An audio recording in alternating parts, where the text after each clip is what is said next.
Nous n'avons pas ce genre de somme disponible, Émilie. Tu dois être réaliste à ce sujet. Mon père se tenait sur le pas de la porte de mon appartement, les bras croisés, le visage sévère. Derrière lui, ma mère hochait la tête en accord, sa bouche pincée en une fine ligne de désapprobation. Je me tenais là, mon fils de 7 ans, Ethan, endormi dans la pièce voisine. Sa respiration était difficile, même avec la machine à oxygène en marche. Les factures médicales étaient étalées sur la table de ma cuisine comme des preuves accusatrices de mes échecs. 85 000 $. C'était le montant que le spécialiste avait estimé pour le traitement expérimental qui pourrait sauver la vie d'Ethan. Sa maladie cardiaque rare ne répondait plus au traitement conventionnel, et le temps pressait. Je m'appelle Émilie, et j'ai 31 ans. Je vis à Columbus, dans l'Ohio, et je travaille comme professeur de sciences au collège tout en élevant Ethan seul. Son père est parti quand Ethan a été diagnostiqué à l'âge de 3 ans. Il ne supportait pas d'avoir un enfant malade. C'était il y a 4 ans, et je menais cette bataille seul depuis. Mes parents vivaient à 20 minutes de là, dans leur confortable maison de banlieue, la même maison où ma sœur cadette, Claire, avait encore sa chambre d'enfant préservée comme un sanctuaire. Réaliste, ai-je répété, ma voix se brisant. Mon fils pourrait mourir sans ce traitement. Le médecin a dit qu'il lui restait peut-être 6 mois si nous n'agissons pas maintenant. Ma mère s'avança, sa main touchant le bras de mon père de cette manière qu'elle avait quand elle voulait adoucir son message sans pour autant le contredire. Chérie, nous comprenons que c'est difficile, mais nous t'avons déjà tellement aidé au fil des ans. Nous avons payé 3 de ces opérations. Nous ne pouvons pas simplement vider nos comptes de retraite. Je ne vous demande pas de les vider. Je vous demande un prêt. Je vous rembourserai chaque centime. Je prendrai un deuxième emploi. Je ferai tout ce qu'il faudra. Mon père secoua la tête. Émilie, tu as déjà du mal à garder la tête hors de l'eau. Comment nous rembourserais-tu? Sois raisonnable. Il existe des plans de paiement, des options de financement médical. Tu devrais te renseigner là-dessus. Je m'étais renseigné. J'avais passé des semaines à rechercher toutes les possibilités. Les plans de paiement prendraient trop de temps, Ethan n'avait pas des années à attendre.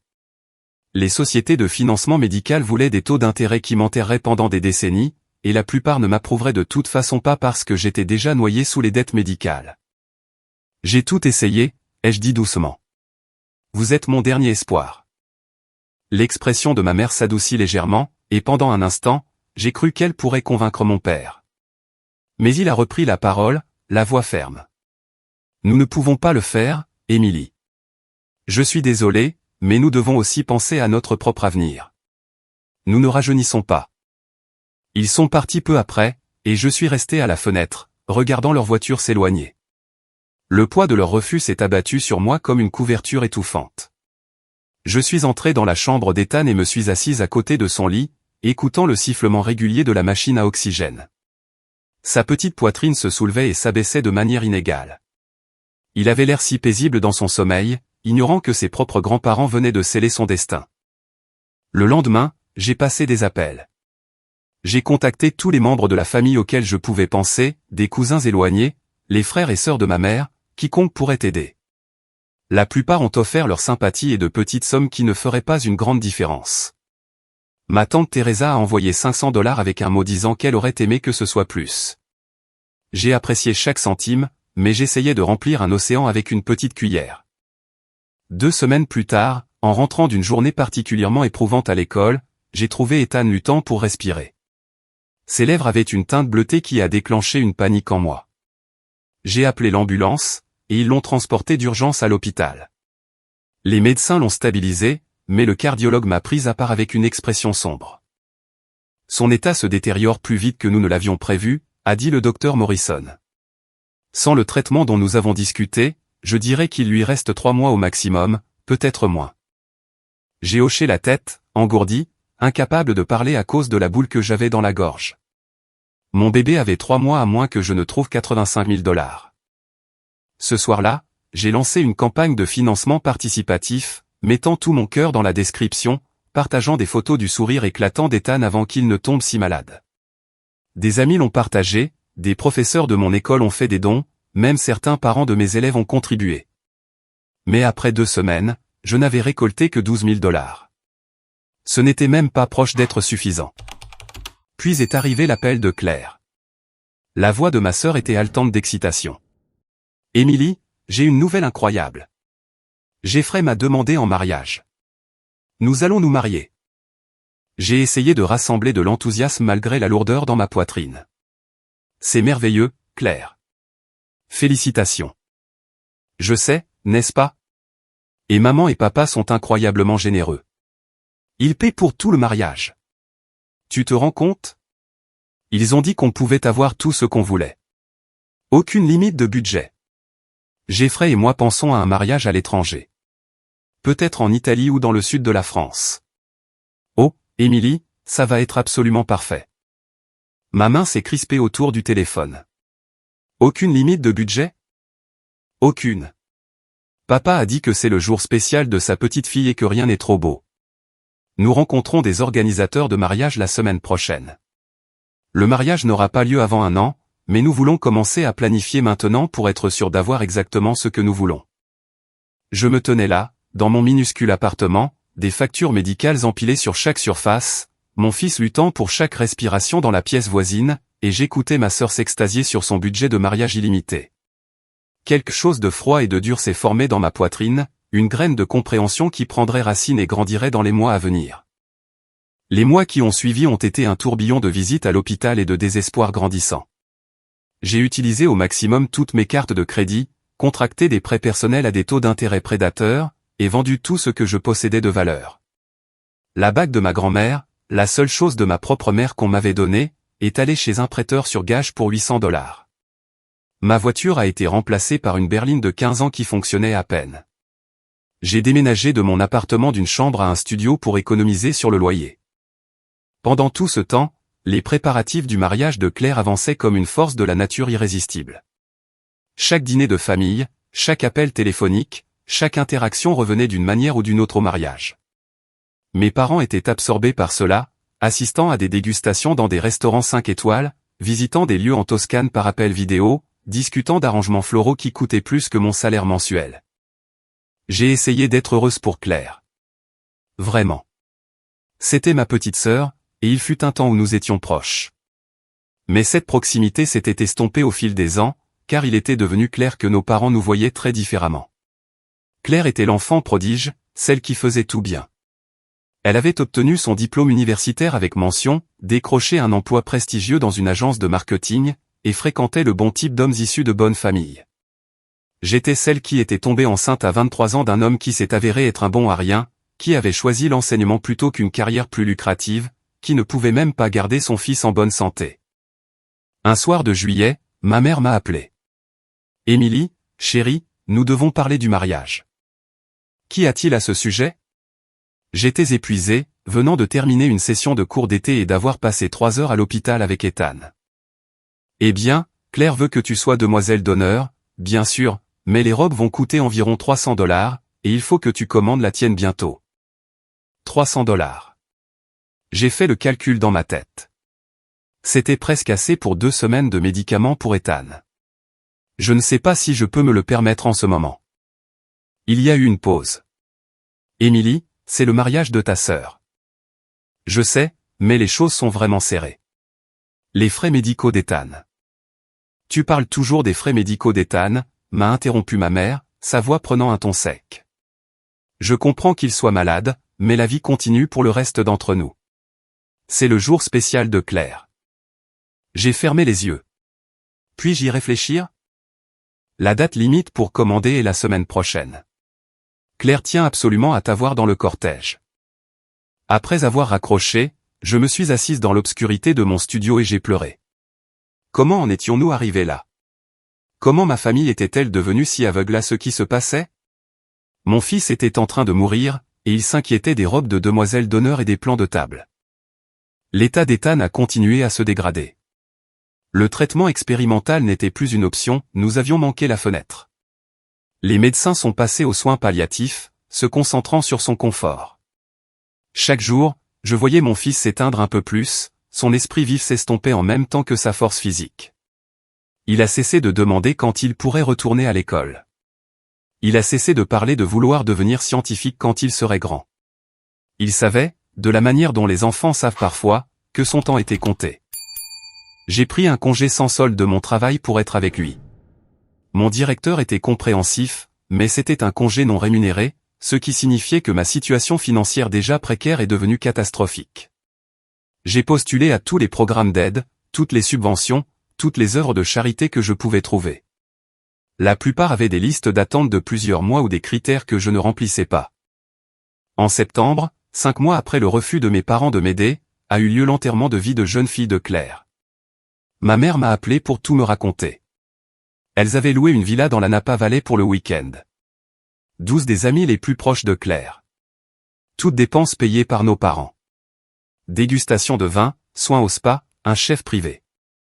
C'était absolument magique, c'est extasié ma mère. Claire était si heureuse. Tu aurais dû voir son visage. Combien ça a coûté, ai-je demandé, incapable de m'en empêcher. Oh, je ne sais pas exactement. C'est ton père qui s'est occupé de tout ça. Peut-être 10 000 $. Mais ça valait chaque centime de voir Claire si joyeuse. 10 000 $. Plus d'un dixième de ce qui aurait pu sauver Ethan, dépensé en un seul week-end. J'ai senti quelque chose se fissurer en moi, une fondation de loyauté familiale à laquelle je m'étais accroché malgré tout. Ça a l'air merveilleux, ai-je dit d'un ton plat. Tu sais, Émilie, j'aimerais que tu essaies d'être plus enthousiaste à propos de ce mariage. Claire a l'impression que tu ne la soutiens pas vraiment. J'ai ri, un son rauque qui m'a surprise moi-même. Claire a l'impression que je ne la soutiens pas. C'est le cas. Elle a remarqué que tu étais distante. Et tu n'as toujours pas confirmé si tu seras demoiselle d'honneur. Je ne peux pas me permettre la robe, maman. Je te l'ai dit. Eh bien, peut-être que si tu gérais mieux ton argent, tu ne serais pas toujours dans cette situation. Les mots flottaient dans l'air comme du poison. Mieux gérer mon argent? Comme si j'avais fait des dépenses frivoles au lieu de me battre pour garder mon enfant en vie. Comme si le poids écrasant de la dette médicale était une sorte d'échec personnel plutôt que le résultat d'un système de santé défaillant et d'une famille qui a choisi des fêtes somptueuses plutôt que la vie de leur petit-fils. Je dois y aller, ai-je dit. Ethan a besoin de moi. Bien sûr qu'il a besoin de toi, a répondu ma mère, et j'ai entendu le jugement non dit dans son ton. Tu sais, Émilie, peut-être que si tu n'étais pas si concentrée sur les problèmes d'Ethan tout le temps, tu pourrais profiter davantage de la vie. Claire parvient si bien à tout équilibrer. J'ai raccroché sans dire au revoir. Octobre a apporté une vague de froid qui semblait s'installer dans mes os. Ethan faisait des allers-retours à l'hôpital, son petit corps menant une bataille qu'il ne pouvait pas gagner. Les médecins parlaient à voix basse de semaines, pas de mois. Je passais chaque instant que je pouvais à son chevet, lui lisant ses livres préférés, lui racontant des histoires sur ce que pourrait être le paradis, lui tenant la main à travers la douleur. Mes parents rendaient visite occasionnellement, généralement en allant ou en revenant d'un rendez-vous lié au mariage. Ils restaient 20 minutes, tapotaient maladroitement la main d'Ethan, et partaient avec des expressions de soulagement. C'était difficile de voir leur malaise face à leur petit-fils mourant, difficile de voir à quel point ils étaient impatients de s'échapper pour retourner dans le monde plus heureux des préparatifs de mariage. Claire est venue une fois. Elle s'est tenue sur le seuil de la chambre d'hôpital d'Ethan, parfaitement vêtue de vêtements de marque qui coûtaient probablement plus cher que mon loyer, et a à peine tenu 5 minutes avant de prétendre qu'elle devait partir pour un essayage de robe. Il est si maigre, m'a-t-elle chuchoté dans le couloir, comme si c'était une nouvelle, comme si je n'avais pas vu mon fils dépérir jour après jour. Oui, ai-je simplement dit. Ça doit être si dur pour toi. Elle a touché mon bras dans un geste qui se voulait peut-être réconfortant mais qui semblait jouer. Mais tu es si forte, Émilie. Tu as toujours été forte.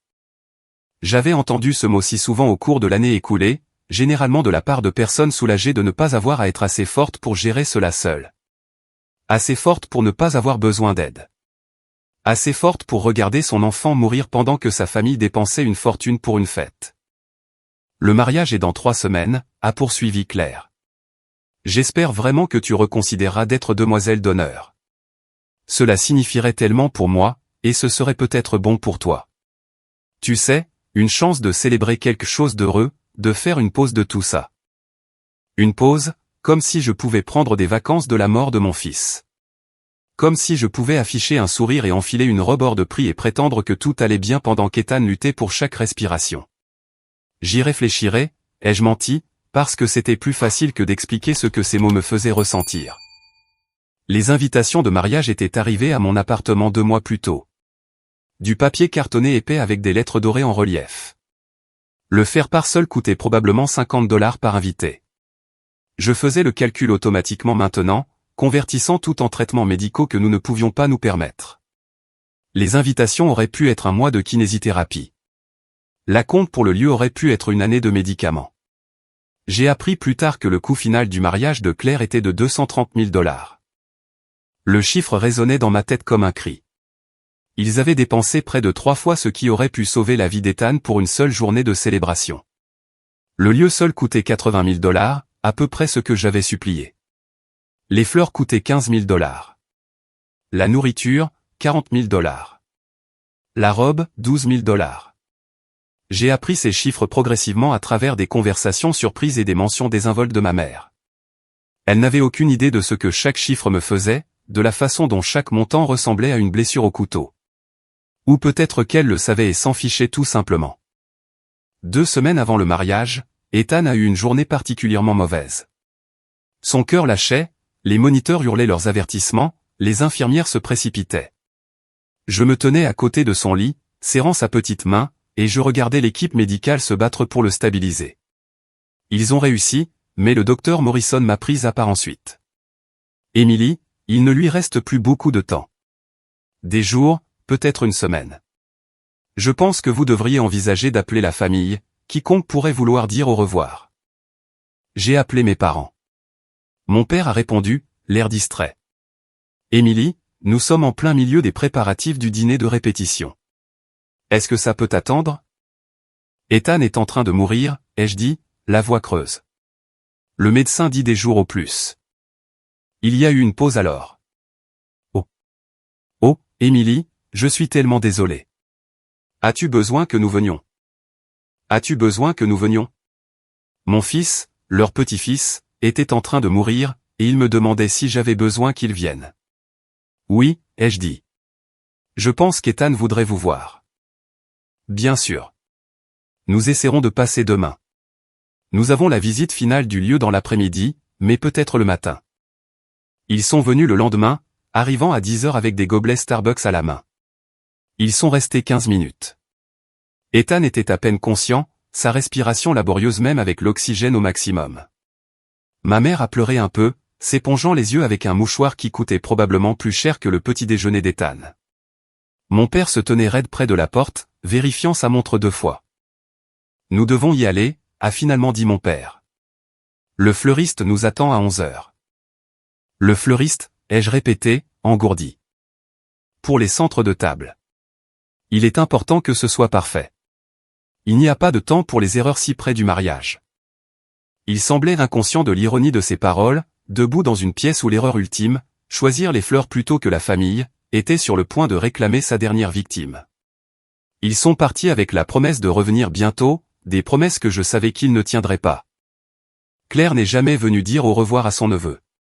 Elle était trop occupée par des urgences de mariage de dernière minute, comme le fait que le quatuor à cordes qu'elle avait engagé avait un violoncelliste qui était tombé malade et avait été remplacé. C'était apparemment une crise qui valait plusieurs appels téléphoniques frénétiques. Ethan est mort un mardi matin, 3 jours avant le mariage de Claire. Il s'est éteint doucement dans son sommeil, sa petite main dans la mienne. L'infirmière qui a constaté son décès a pleuré plus que mes parents ne le feraient quand je les ai appelés pour leur annoncer. Les premiers mots de ma mère après que je lui ai dit qu'Ethan était parti, oh non. Oh, Emily, non. Quel terrible timing. Un terrible timing. Parce que les funérailles interféreraient avec les préparatifs du mariage. C'est à ce moment-là que quelque chose de fondamental a changé en moi. Le chagrin était accablant. Mais en dessous, je sentais autre chose grandir. Une compréhension froide et patiente. Ils avaient fait leur choix. Maintenant, je ferai le mien. Les funérailles étaient prévues pour le vendredi, 2 jours avant le mariage de Claire le dimanche. Je n'ai pas demandé à mes parents de changer la date du mariage. Je n'ai pas demandé à Claire de le reporter. Je savais quelle serait la réponse, et je n'avais pas l'énergie d'entendre leurs explications sur pourquoi leur fête était plus importante que l'enterrement de mon fils. Ce à quoi je ne m'attendais pas, c'est qu'ils me demandent de changer les funérailles. Ma mère a appelé le mercredi soir. Émilie, chérie, nous devons parler des arrangements funéraires. J'étais assise dans la chambre d'Ethan, entourée de ses affaires, son poster de dinosaure préféré, sa collection de cailloux qu'il avait trouvé au parc, le kit de scientifique que je lui avais acheté à Noël dernier et qu'il avait été trop malade pour utiliser. Qu'y a-t-il à leur sujet? Eh bien, le vendredi est vraiment difficile pour nous. Nous avons la répétition du mariage cet après-midi-là et le dîner de répétition le soir. Tout est programmé, les acomptes sont payés. Pourrais-tu éventuellement déplacer les funérailles au jeudi ou peut-être la semaine prochaine? J'ai fixé le mur, incapable de traiter ce que j'entendais. Vous voulez que je change les funérailles de mon fils parce que cela entre en conflit avec une répétition de mariage? Ce n'est pas juste la répétition, Émilie. C'est tout le planning. Nous avons des invités qui arrivent de l'extérieur. La famille de Jeffrey qui vient d'Atlanta. Ton père doit porter un toast au dîner. Nous ne pouvons pas manquer ça. Ethan est notre petit-fils, et nous serons là pour lui rendre hommage. Bien sûr que nous le serons. Mais le jeudi fonctionnerait tellement mieux pour tout le monde. Le salon funéraire devrait pouvoir s'adapter au changement. Tout le monde. Ma voix est sortie plate, sans émotion. J'étais au-delà de la colère, au-delà de la douleur. J'étais entré dans un nouveau territoire où ressentir quoi que ce soit semblait impossible. Ce serait plus pratique pour tout le monde si nous enterrions mon fils de 8 ans un jour plus tôt pour que vous ne manquiez pas le cocktail. Ne sois pas dramatique, Émilie. Tu fais paraître ça pire que ça ne l'est. Nous essayons de vous soutenir, toi et Claire. Pourquoi ne peux-tu pas être plus flexible? Tu sais à quel point ce mariage est important pour ta sœur. J'ai raccroché. Je ne me faisais pas confiance pour dire quoi que ce soit d'autre. Les funérailles sont restées prévues pour le vendredi. Je les ai organisées moi-même, payées avec de l'argent que j'ai emprunté à mon directeur, qui avait été plus solidaire au cours de l'année écoulée que mes propres parents. C'était un petit service, juste 20 personnes. Ma tante Teresa est venue, quelques professeurs de l'école, quelques parents d'anciens camarades de classe d'Ethan. Mes parents sont arrivés avec 45 minutes de retard, vêtus de vêtements clairement choisis pour les festivités du mariage qui suivraient. Ils sont restés pour le service mais sont partis immédiatement après, sautant la petite réception que j'avais organisée à mon appartement. Nous devons vraiment y aller, a dit ma mère, m'embrassant sur la joue avec des lèvres qui m'ont à peine touché. Claire est en crise à propos des plans de table. Mais c'était un joli service, Émilie. Très distingué. Distingué. Les funérailles de mon fils étaient distinguées. Je les ai regardés partir, les ai regardés s'éloigner vers leurs rendez-vous importants et leurs urgences critiques, et j'ai senti quelque chose en moi se changer en pierre. Le chagrin était toujours là, écrasant et absolu, mais il était maintenant contenu, enfermé derrière un mur de clarté glaciale. Samedi, je l'ai passé seul dans mon appartement, entouré de cartes de condoléances et de factures médicales. La campagne de financement participatif qui avait récolté 12 000 $ avait été clôturée, l'argent utilisé il y a des mois pour des traitements qui n'ont fait que retarder l'inévitable. Je devais 73 000 $ de dette médicale, j'avais utilisé au maximum des cartes de crédit totalisant 25 000 $ de plus, et mon loyer était en retard de 2 mois. La mort d'Ethan n'avait pas mis fin à mon cauchemar financier, elle l'avait juste rendu inutile. Mon téléphone vibrait de messages de parents éloignés et d'amis me demandant si j'allais bien, si j'avais besoin de quelque chose. Je n'ai pas répondu. Ce dont j'avais besoin était impossible. J'avais besoin que mon fils revienne. J'avais besoin que mes parents aient été des personnes différentes. J'avais besoin de me réveiller et de découvrir que l'année écoulée n'avait été qu'un cauchemar. Dimanche matin, le jour du mariage de Claire. Je me suis réveillé à l'aube. Je n'avais pas prévu d'y penser, je n'avais pas voulu reconnaître que cela se produisait. Mais mon téléphone s'est allumé avec un texto de ma mère, « J'aimerais que tu sois là pour partager ce jour spécial. Claire est absolument magnifique. » J'ai fixé ce message pendant un long moment. J'aimerais que tu sois là. Comme si j'avais simplement choisi de ne pas venir, comme si je le manquais à cause d'un conflit d'horaire plutôt que parce que j'avais enterré mon fils 2 jours plus tôt. Je me suis habillé et je suis allé me promener. Columbus était magnifique fin octobre, les feuilles virant au doré et au rouge. Ethan avait adoré l'automne. Nous avions prévu d'aller au champ de citrouilles cette année, juste une chose de plus qui n'arriverait jamais. Mon téléphone a continué de vibrer tout au long de la journée avec des photos du mariage. Ma mère m'avait ajouté à une sorte de discussion de groupe avec la famille élargie. J'ai regardé les images se charger une par une. Le lieu en Toscane photographié à l'heure dorée. Claire dans sa robe de créateur, une robe qui coûtait plus cher que la plupart des voitures. Les arrangements floraux, élaborés et excessifs. Le gâteau à 5 étages. La tour de champagne. Le quatuor à cordes jouant sur une terrasse surplombant les collines de vignobles.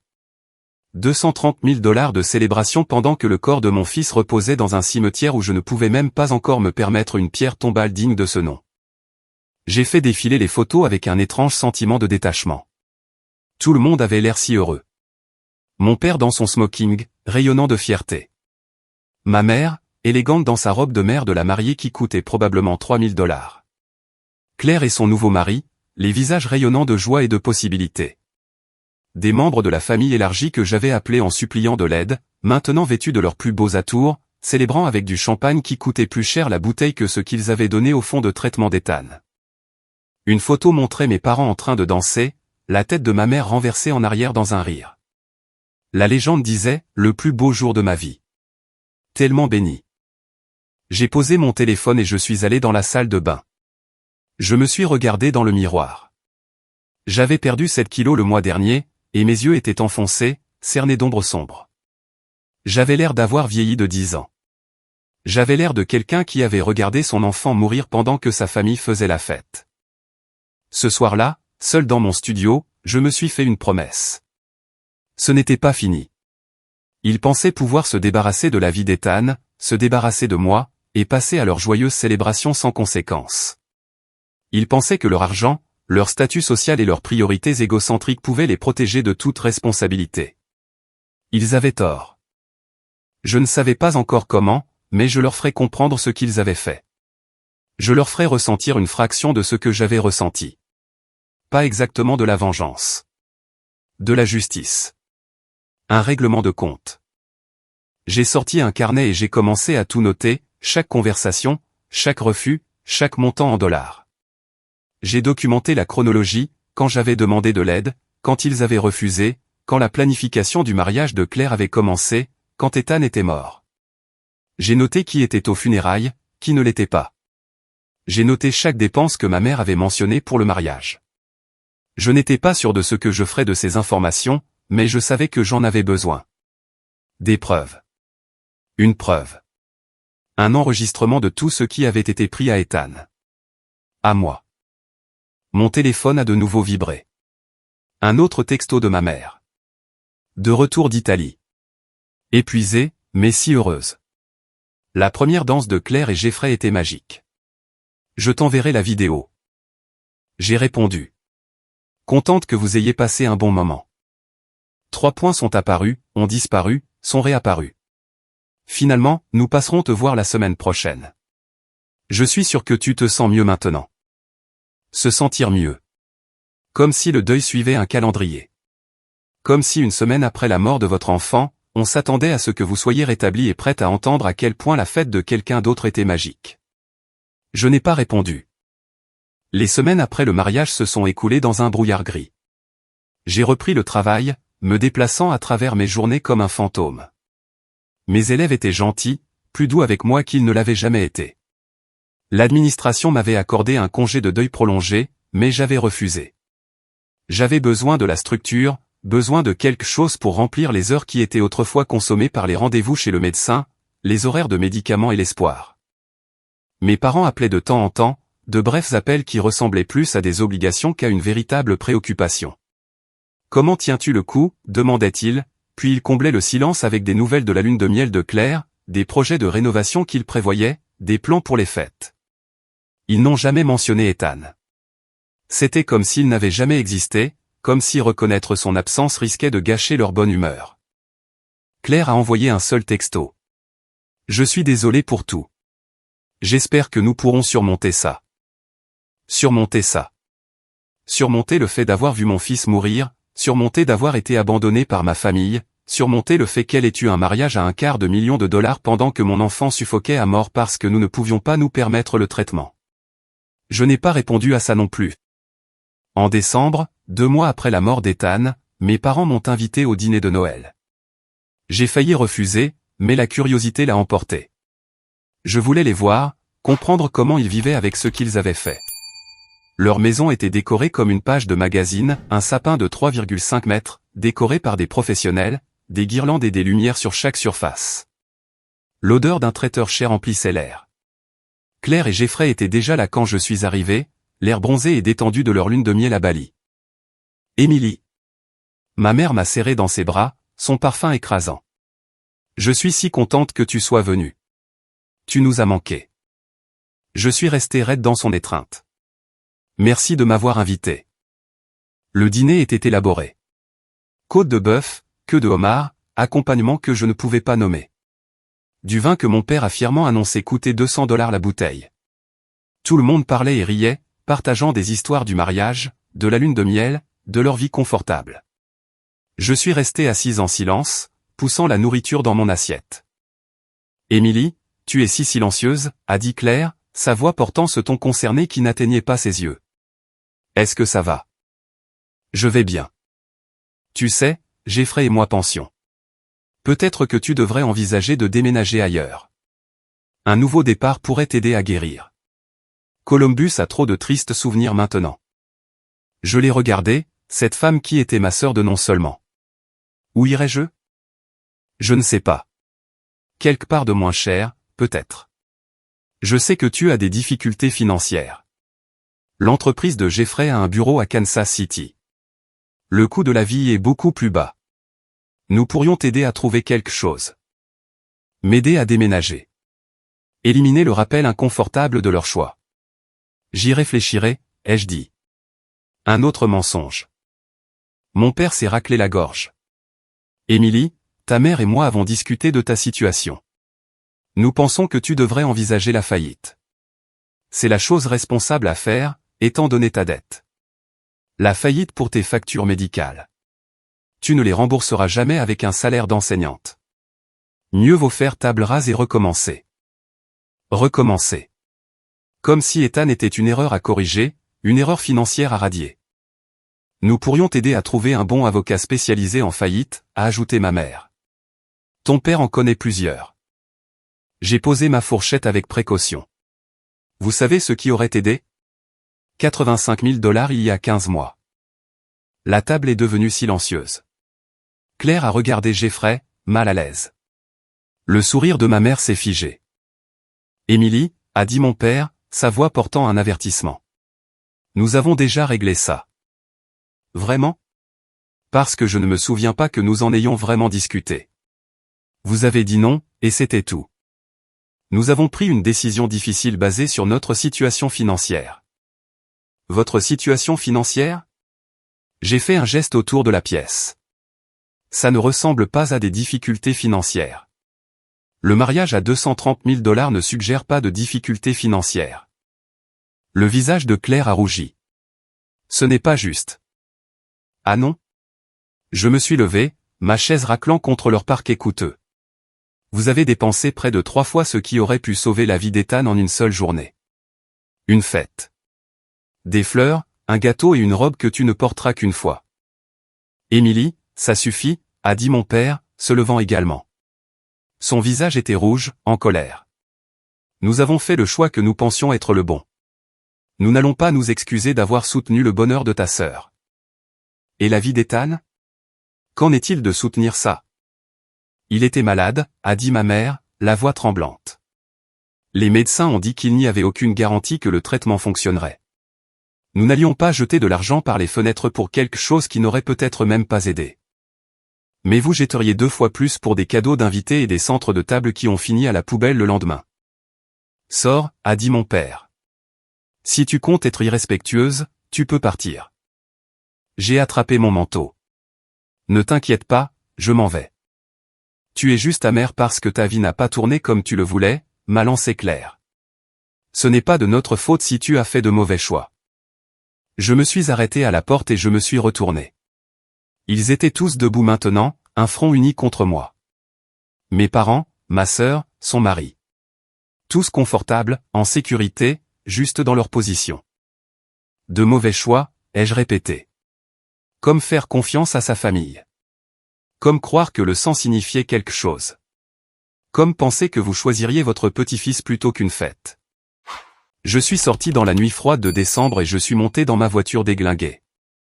Je suis resté assise là un moment, regardant par la fenêtre alors qu'ils se réinstallaient pour leur dîner coûteux, me considérant probablement déjà comme dramatique, instable, ingrate. C'était la dernière fois que je parlais à l'un d'entre eux pendant 4 ans. La vie a continué, parce que c'est ce qu'elle fait. J'ai déclaré faillite, comme mon père l'avait suggéré, effaçant la plupart de mes dettes médicales mais détruisant mon crédit pour les années à venir. J'ai déménagé dans un appartement moins cher dans un quartier moins bien. J'ai pris des jobs de tutorat le soir et l'été pour joindre les deux bouts. J'existais, mais je ne vivais pas. J'ai aussi planifié. Je ne pouvais pas encore les atteindre. J'étais trop impuissante, trop brisée, trop consumée par le deuil et la survie. Mais j'étais patiente. Je les observais de loin, suivant leur vie à travers les comptes de médias sociaux qu'ils ne réalisaient pas que je pouvais encore voir. Je documentais tout, ajoutant à mes carnets. J'attendais. Claire est tombée enceinte 1 an après son mariage. Ma mère postait constamment des mises à jour sur la grossesse, la fête prénatale, les préparatifs de la chambre d'enfant. Le bébé, une fille nommée Sophia, est arrivée en bonne santé et parfaite. Les photos montraient mes parents rayonnants, tenant leur première petite fille, comme si Ethan n'avait jamais existé, comme si Sophia était leur première et unique. J'ai vu un commentaire sur la publication Facebook de ma mère d'une cousine éloignée, « Votre première petite fille. C'est si excitant. » La réponse de ma mère, « Oui, nous sommes aux anges. » Pas de correction, pas même une reconnaissance qu'un autre petit enfant avait existé, était mort, avait compté. Ethan avait été effacé du récit familial. J'ai pris une capture d'écran et l'ai ajoutée à ma collection. 2 ans après la mort d'Ethan, j'ai repris mes études, des cours en ligne le soir, pour obtenir un master en administration de l'éducation. J'ai été promue directrice adjointe après 3 ans. L'augmentation de salaire était modeste, mais c'était un progrès. Je construisais quelque chose, lentement et délibérément. J'ai aussi commencé à économiser de l'argent. Chaque dollar supplémentaire allait dans un compte séparé, auquel je ne touchais jamais. Je ne savais pas exactement pourquoi j'économisais, mais je savais que j'aurais besoin de ressources un jour. Le pouvoir nécessitait du capital. Pendant ces années, mes parents ont essayé de me contacter de temps en temps, des cartes d'anniversaire avec des messages génériques, des cadeaux de Noël envoyés par la poste, généralement des cartes cadeaux pour des magasins où je n'allais pas.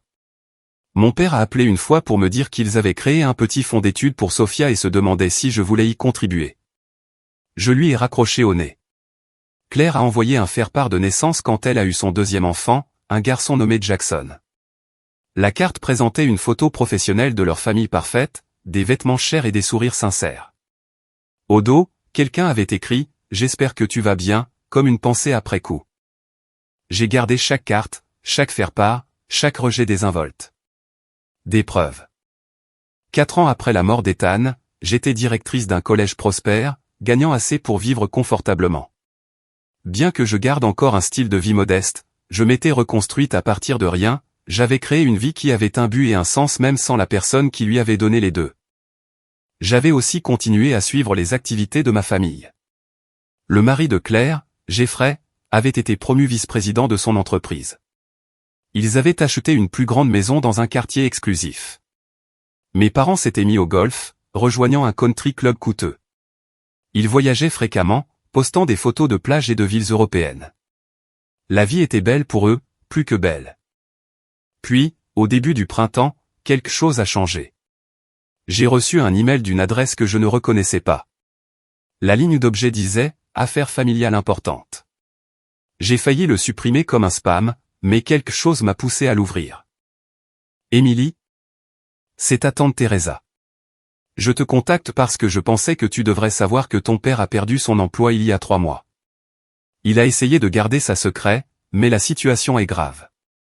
Tout son compte de retraite était investi dans les actions de son entreprise, qui se sont effondrées lorsque l'entreprise a fait faillite. Tes parents ont presque tout perdu. Ils font face à une saisie immobilière de leur maison. Je sais que vous n'êtes pas proches, mais je pensais que tu voudrais le savoir. Ton père est trop fier pour demander de l'aide, mais ils en ont besoin. S'il te plaît, appelle-moi si tu peux. Avec amour, Teresa. J'ai lu l'email 3 fois. Puis je suis allé à mon ordinateur et j'ai commencé à chercher. Il n'a pas fallu longtemps pour trouver les articles de presse. L'entreprise pour laquelle mon père avait travaillé, une firme manufacturière régionale, avait été prise dans un énorme scandale de fraude. Le PDG faisait face à des accusations fédérales.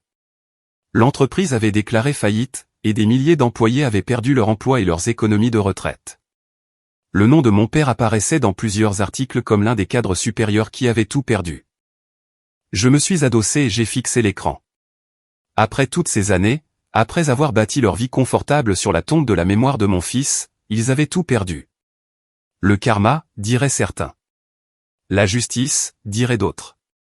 Je n'avais pas de nom pour ce que je ressentais. Ce n'était pas de la satisfaction, exactement. C'était plus comme une reconnaissance. L'univers avait basculé, et soudain, je n'étais plus impuissante. Mon téléphone a sonné une semaine plus tard. Le numéro de ma mère. Je l'ai regardé, le laissant sonner, puis passé à la messagerie vocale. Elle a rappelé le lendemain et le jour d'après. Je n'ai jamais répondu. Puis, un soir de mai, on a frappé à ma porte. J'ai regardé par le Judas et j'ai vu mon père se tenant là. Il avait l'air plus vieux que dans mes souvenirs, plus gris, plus mince, diminué. J'ai ouvert la porte mais j'ai laissé la chaîne de sécurité en place. Oui. Émilie. Sa voix s'est brisée sur mon nom. S'il te plaît, nous devons parler. De quoi? Puis-je entrer? Non. Il a tressailli. Je sais que les choses ont été difficiles entre nous. Je sais que nous avons fait des erreurs, mais nous sommes de la famille. Nous avons besoin d'aide. De l'aide, ai-je répété, le mot ayant un goût étrange dans ma bouche. J'ai perdu mon emploi. Tu l'as probablement entendu. Nous sommes en grande difficulté financière. La maison est en saisie. L'assurance maladie de ta mère a expiré, et elle a des problèmes de santé qui nécessitent une attention. Nous demandons de l'aide à nos filles. Claire et Jeffrey font ce qu'ils peuvent, mais ils ont leur propre famille à soutenir. Nous pensions que tu pourrais peut-être contribuer quelque chose, même une petite somme. Un prêt, peut-être, que tu pourrais rembourser quand notre situation s'améliorera. Je l'ai fixé à travers l'entrebâillement de la porte. Quand ma situation s'améliorera? Je sais que tu vas mieux maintenant. J'ai vu en ligne que tu es directrice. Ça doit bien payer. Nous ne demanderions pas si nous n'étions pas désespérés.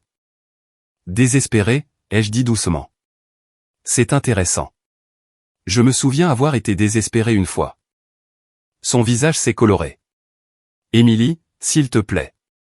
Ce n'est pas le moment de remuer le passé. Ah non? J'ai souri, et ce n'était pas une expression bienveillante.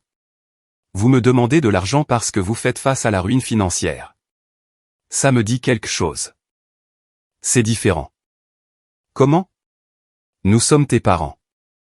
Et Ethan était votre petit-fils.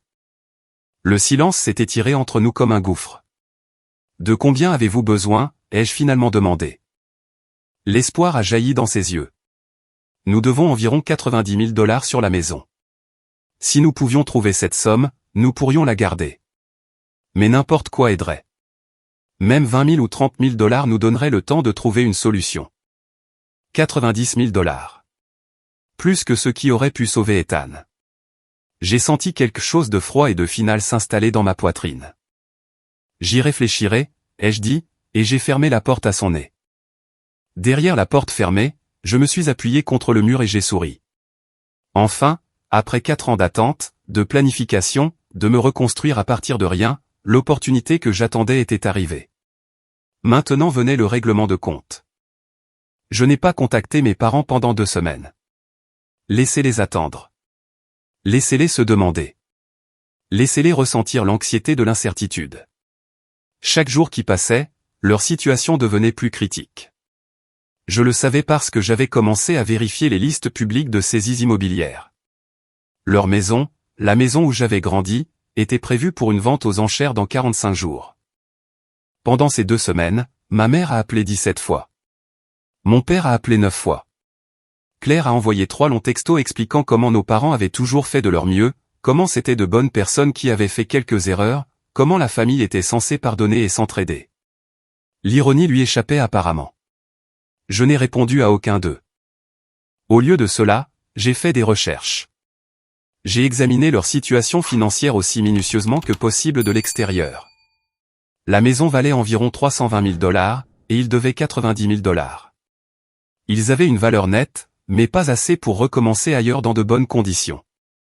Ils devraient déménager dans un modeste appartement, peut-être dans un quartier moins désirable.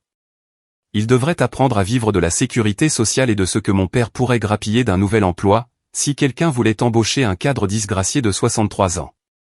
Ce serait difficile pour eux, humiliant, un renversement complet de la vie confortable qu'ils avaient bâtie. Mais ils survivraient. C'était la différence entre leur situation et ce qu'Ethan avait affronté. Ils n'allaient pas mourir. Ils allaient juste être dans l'inconfort. Le 15e jour, j'ai finalement rappelé mon père. Émilie. Il semblait essoufflé, désespéré.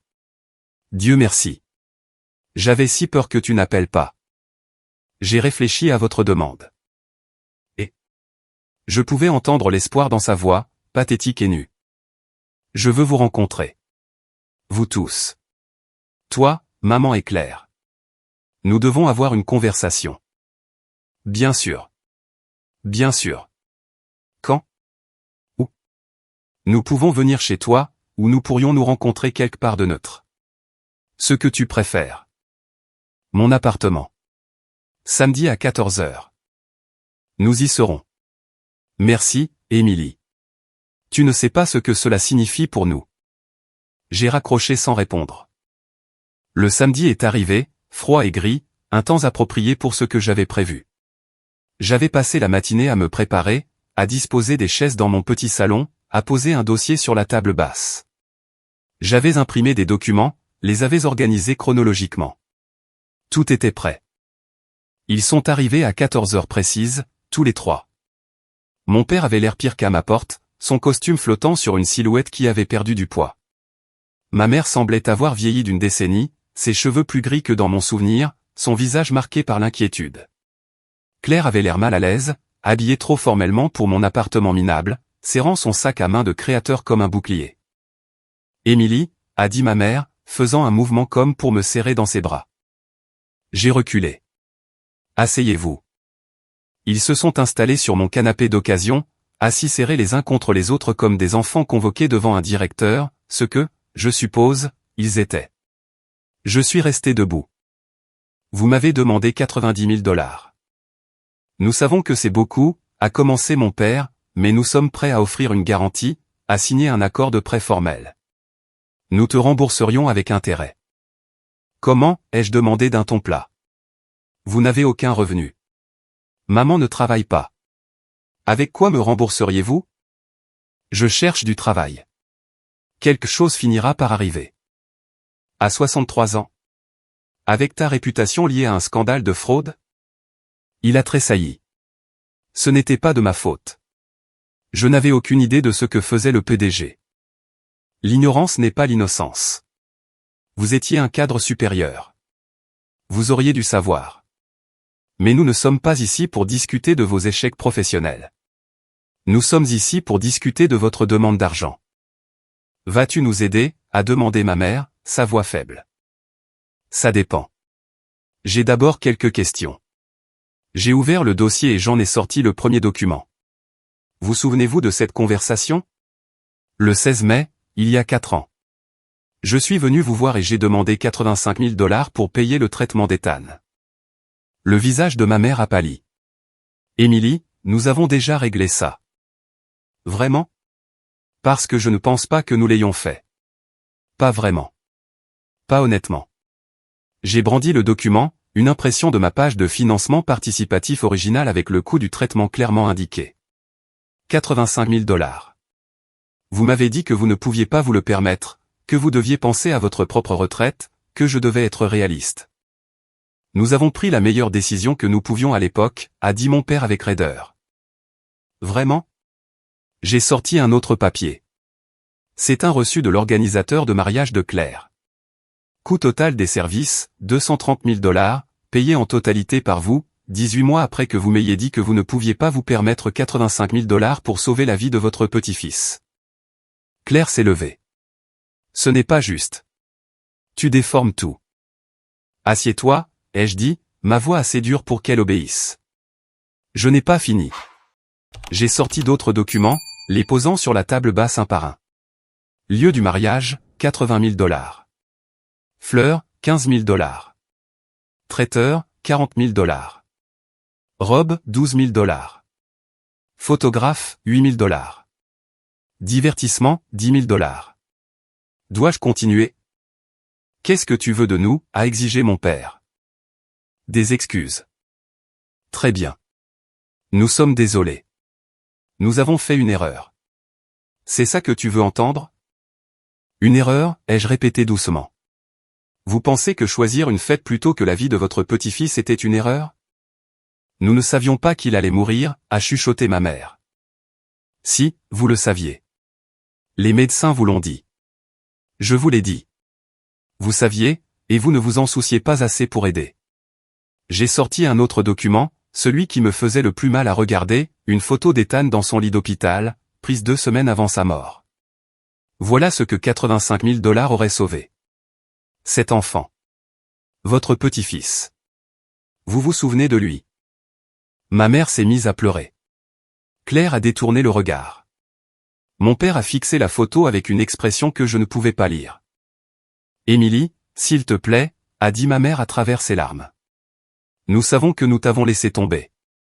Nous savons que nous aurions dû en faire plus, mais nous ne pouvons pas changer le passé. Nous ne pouvons que demander ta pitié maintenant. Pitié? J'ai replacé la photo dans le dossier avec précaution. C'est intéressant.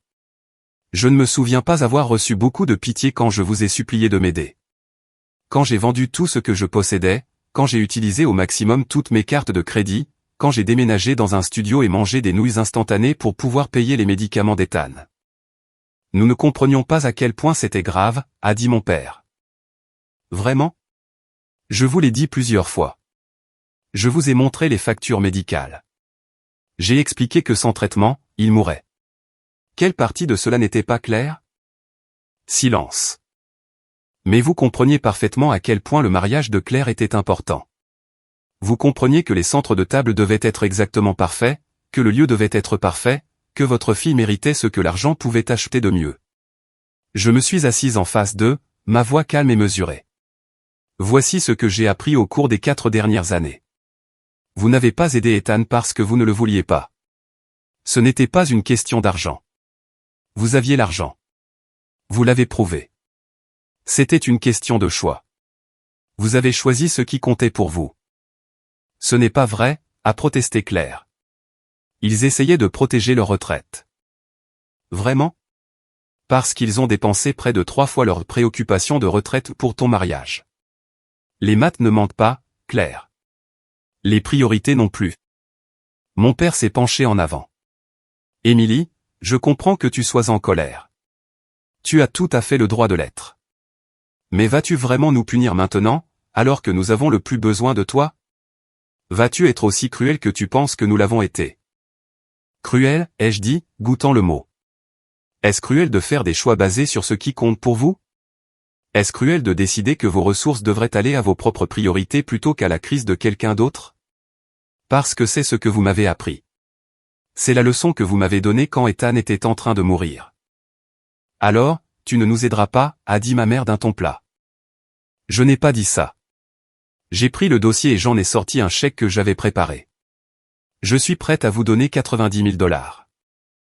L'espoir a fleuri sur leur visage, désespéré et immédiat. Cependant, ai-je poursuivi, il y a des conditions. N'importe quoi, a dit rapidement mon père. Nous signerons tout ce que tu veux. Plan de paiement, intérêt, garantie. Il ne s'agit pas de paiement. J'ai posé le chèque sur la table entre nous. Il était libellé pour 90 000 $, daté d'aujourd'hui. La première condition est que vous reconnaissiez, ici et maintenant, que vous avez choisi le mariage de Claire plutôt que la vie d'Ethan. Que vous aviez l'argent et que vous avez refusé d'aider. Je veux vous entendre le dire. Ils m'ont dévisagé. Claire a regardé ses parents. Vous n'êtes pas obligé de faire ça. Elle essaie de vous humilier. Oui, ai-je convenu. Je le fais. Tout comme vous m'avez humilié quand j'ai supplié de l'aide. Quand je me suis tenu sur votre seuil avec des factures médicales et que vous m'avez dit d'être réaliste. Quand j'ai enterré mon fils seul parce que vous aviez un dîner de répétition. Alors, oui, je veux que vous le disiez à voix haute, que vous avez fait un choix, et qu'Ethan est mort à cause de ça. Ma mère pleurait plus fort maintenant. Le visage de mon père était rouge. Mais ils avaient besoin de ce chèque. Ils en avaient désespérément besoin. Nous avons choisi le mariage, a finalement dit mon père, sa voix à peine audible.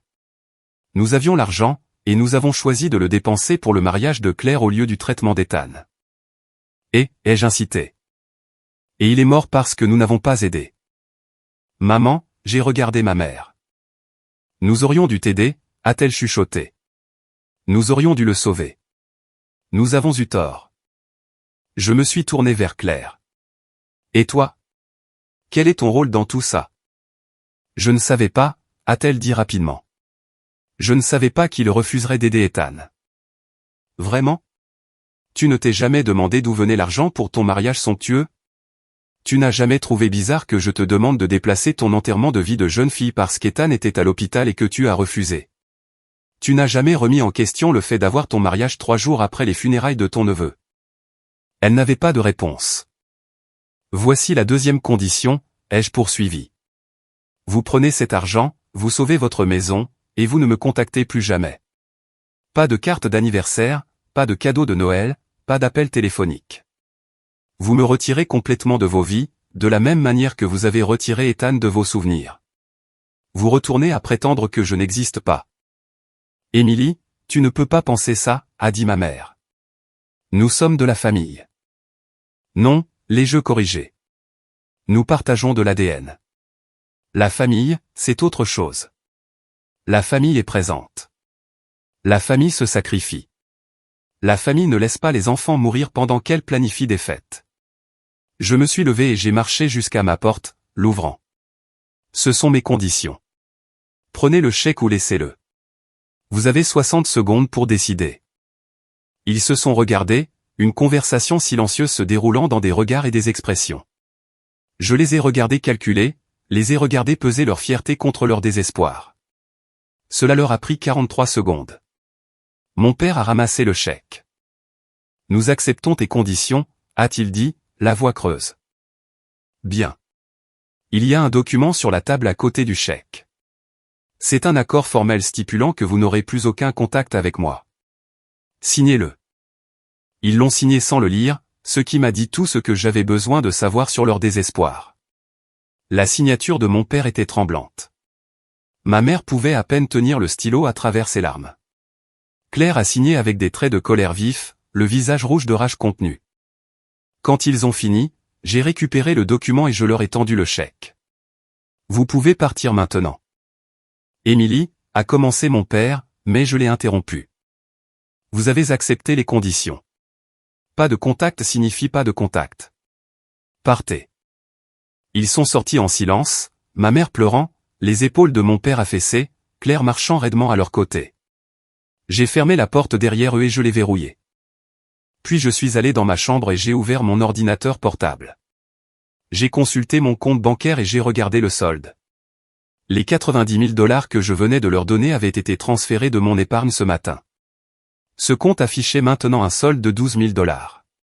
Des années d'épargne minutieuse, de vie modeste, de mise de côté de chaque centime supplémentaire, réduite à presque rien. Mais je n'avais pas fini.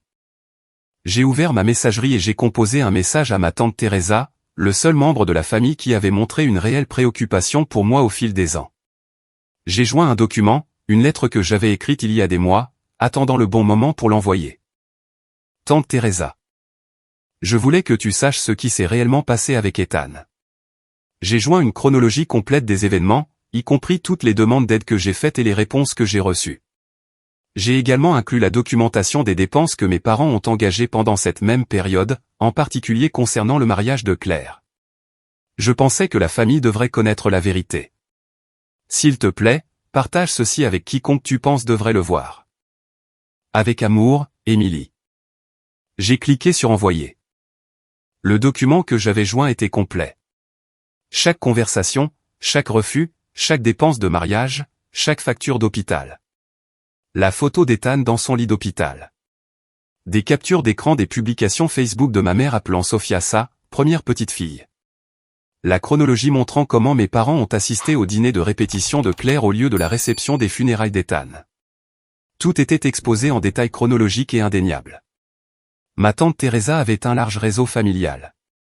C'était le genre de personne qui transférait des emails à des dizaines de personnes, qui partageaient tout sur les médias sociaux. D'ici demain, tout le monde saurait. Les amis de mes parents, leur country club, leur église, leurs voisins. La vérité se répandrait comme une traînée de poudre. Le chèque que je leur avais donné serait encaissé. Ils garderaient leur maison. Mais ils perdraient quelque chose de plus précieux, leur réputation, leur position sociale confortable, l'image qu'ils avaient soigneusement construite de parents et grands-parents généreux et aimants. Tout le monde saurait ce qu'ils avaient réellement choisi, ce qu'ils avaient réellement valorisé. 1 heure plus tard, on a frappé à ma porte. J'ai regardé par le Judas et j'ai vu Claire se tenant là seule, le visage furieux. J'ai ouvert la porte mais je ne l'ai pas invitée à entrer. Tu as signé un accord pour ne pas me contacter. Cet email que tu as envoyé. Tu ne peux pas faire ça. Tu ruines leur vie. Je dis la vérité. Il y a une différence. Tu es vindicative et cruelle. Tu les détruis par dépit. Non, ai-je dit calmement. Je leur donne exactement ce qu'ils m'ont donné. Des conséquences. Les actions ont des conséquences, Claire. Ils ont fait des choix, et maintenant ils doivent vivre avec. Tout comme j'ai dû vivre avec le fait de voir mon fils mourir. Ils t'ont donné 90 000 $. Ils m'ont rendu une fraction de ce qu'ils ont volé à Ethan, à moi. Et ils ne l'ont fait que parce qu'ils n'avaient pas d'autre choix. S'ils n'étaient pas désespérés, auraient-ils aidé? Nous connaissons toutes les deux la réponse. Tu ne laisseras jamais tomber, n'est-ce pas? Tu nous détesteras pour toujours. Je ne vous déteste pas, ai-je dit, et j'ai réalisé que c'était vrai. La haine demande de l'attachement. Je ne me soucie plus d'aucun de vous. Vous avez cessé d'être ma famille le jour où vous avez choisi une fête plutôt que la vie de mon fils. Maintenant, vous n'êtes que des étrangers qui partagent mon nom de famille. Maman est dévastée. Papa a l'air brisé. Est-ce que ça en valait la peine? Demande à Ethan si ça en valait la peine. Oh, attends. Tu ne peux pas, parce qu'il est mort. Le visage de Claire s'est décomposé. Tu es vraiment aussi sans cœur qu'il le disait. Sans cœur? Mon cœur s'est brisé il y a 4 ans, et tu n'étais pas là pour le voir. Tu étais trop occupé à planifier ton mariage parfait et ta vie parfaite. Alors ne me parle pas de sans cœur, Claire. Tu n'as pas le droit d'utiliser ce mot. Elle s'est retournée et s'est éloignée, et j'ai fermé la porte pour la dernière fois sur ma famille biologique. Au cours des mois suivants, j'ai appris par des voies indirectes ce qui leur était arrivé. Mes parents ont en effet été socialement ostracisés. Les amis ont cessé d'appeler. L'adhésion au country club n'a discrètement pas été renouvelée. La fréquentation de l'église est devenue suffisamment gênante pour qu'ils cessent d'y aller. Ils ont gardé leur maison, mais elle est devenue une sorte de prison, un endroit où ils vivaient avec leur choix.